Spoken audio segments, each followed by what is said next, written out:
You got grievances against everybody. No, it's not. She's done a fine job. She got you here. I know. She's protected every constitutional right that you have.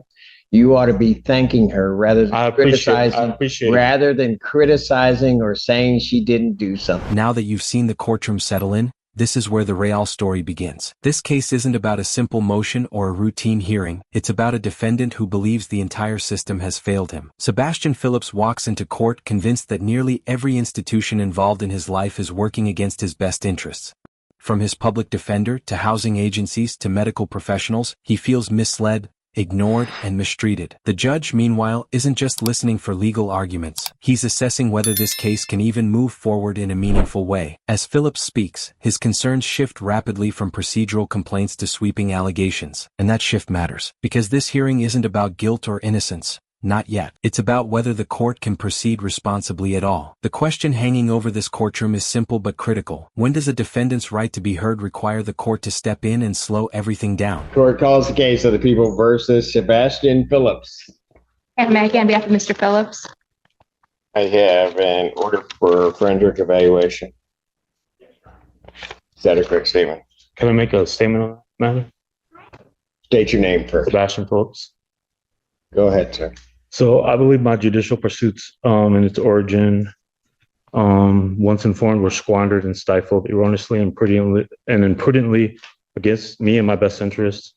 I had people calling me, hanging up the phone. The public defender's office resorted to hearsay involving asserting inaccurate depictions of the actual police report without me having it in front of me. Let's see. What do you mean by that? Well, they didn't.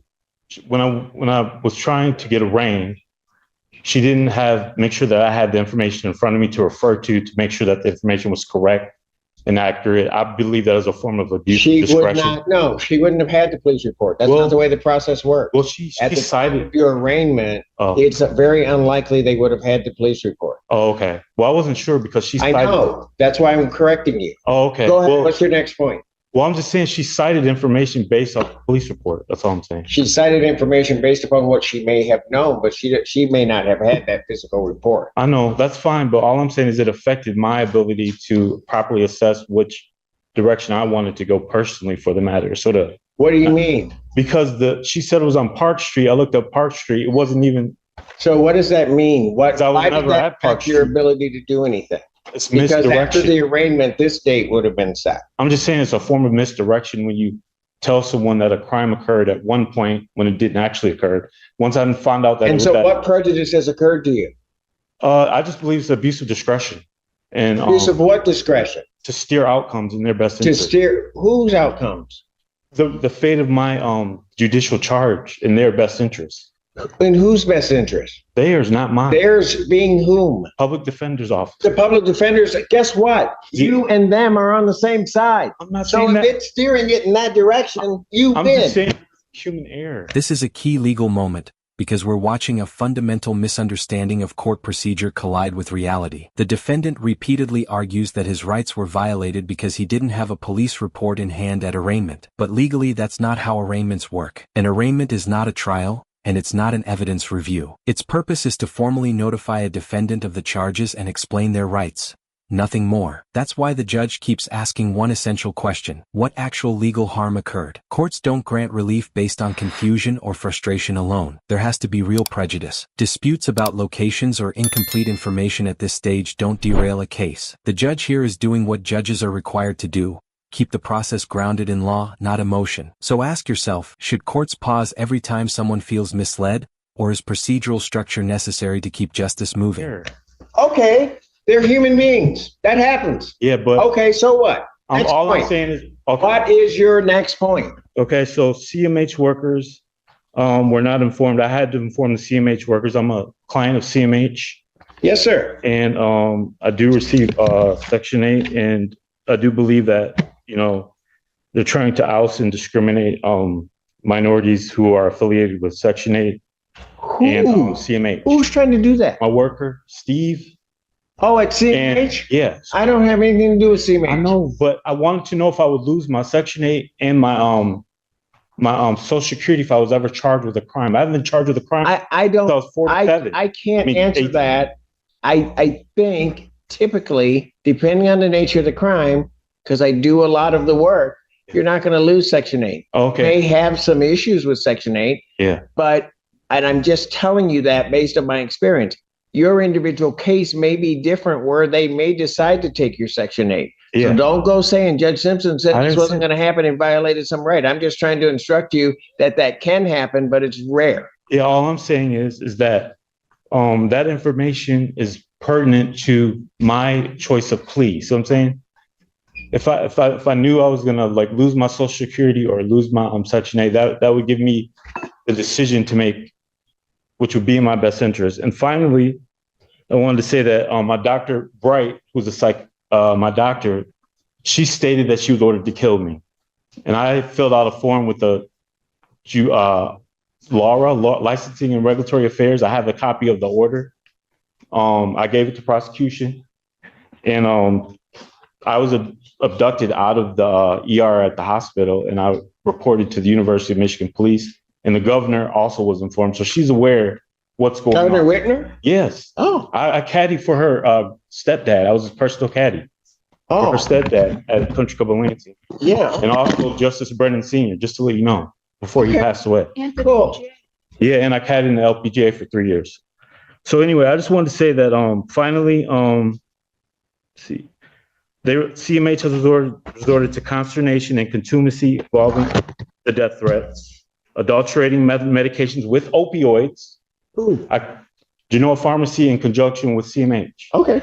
And FDA MedWatch notification was notified. There's a procedure for that if it happens. So I believe they're trying to oust, avenge, and assassinate me. Based on the civic income, I can give you all the information. You can contact the governor's office too, because they know everything. And I know that I haven't been charged with a crime in years.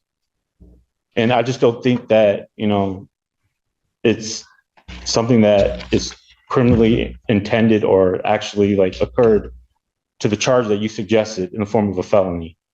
I think it's overcharged. At this point, the hearing takes a decisive turn. What started as complaints about legal procedure escalates into serious and far-reaching allegations, claims of poisoning, abduction, assassination plots, and government-level involvement. And when that happens, the court's focus changes instantly. This is no longer about motions or plea options. It's about competency. In legal terms, competency means whether a defendant can rationally understand the proceedings and assist in their own defense. Without that, the court cannot legally move forward. That's why the judge orders a forensic evaluation. This isn't punishment and it's not dismissal. It's a safeguard. It protects the defendant's rights and the integrity of the justice system itself. The judge isn't debating the truth of the claims. He's ensuring the process remains lawful. And that raises an important question. When allegations spiral this far, is court intervention not just appropriate, but necessary? It's just my opinion. Okay. So here's what I'm going to do. I'm going to order a forensic evaluation as requested. I've signed the order. I'll set a competency hearing in this matter for March 19th. March 19th, 2026, 9 a.m. Bond will continue. So can I make the final request or statement? So you're saying that I can't request a motion to suppress and dismiss on this basis? Do what? Request a motion to suppress and dismiss the charges. I don't know on what these that kind of motion is. If you're looking to suppress evidence, then maybe you need not to necessarily talk to your attorney about that. Like immunity. Immunity? Yeah, from this charge, based on all that has occurred. You want a motion for immunity? Yeah. Well, I don't know what that is, and I couldn't order that anyway. I thought it was a legal term. I studied on. Well, it's a legal term, but you're using it incorrect. Oh, okay. And Your Honor, if I may, I did speak with Mr. Phillips last week, and How'd that go? I told him we went over options, and he was on board at the time with having an evaluation done. Got it. And I have been in contact with his CMH worker. They know that he had a hearing today as well. So. All right. That's only because so she we ought to didn't be able to agree get. with me. Pardon? She didn't agree with me. Agree with you about what? All the stuff I just told you. I can see why.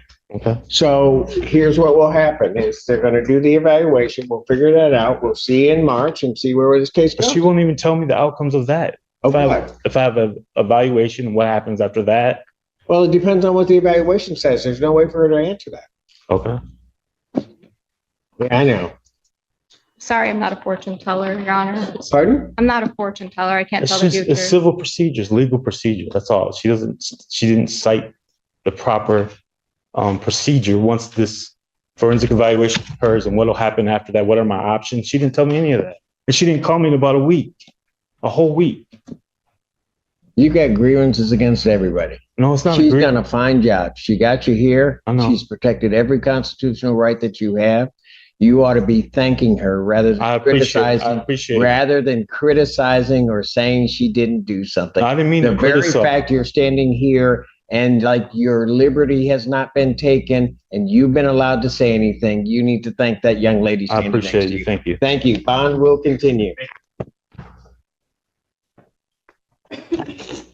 By the end of this hearing, the court reaches a careful and legally sound conclusion. There is no ruling on guilt, no dismissal of charges, and no suppression of evidence. Instead, the judge orders a forensic competency evaluation, continues bond, and schedules the next hearing for March 19th. That decision ensures two critical things. The defendant's constitutional rights remain protected, and the case does not proceed until the court can be confident it's doing so fairly. This case highlights a difficult balance within the justice system, between allowing someone to speak freely and recognizing when the process itself must pause. Sometimes, the most responsible ruling isn't moving forward, but stopping to assess whether moving forward is even possible. Backhand index pointing right. If you found this case as shocking as we did, make sure to hit that like button, share your thoughts in the comments, and don't forget to subscribe for more jaw-dropping courtroom breakdowns.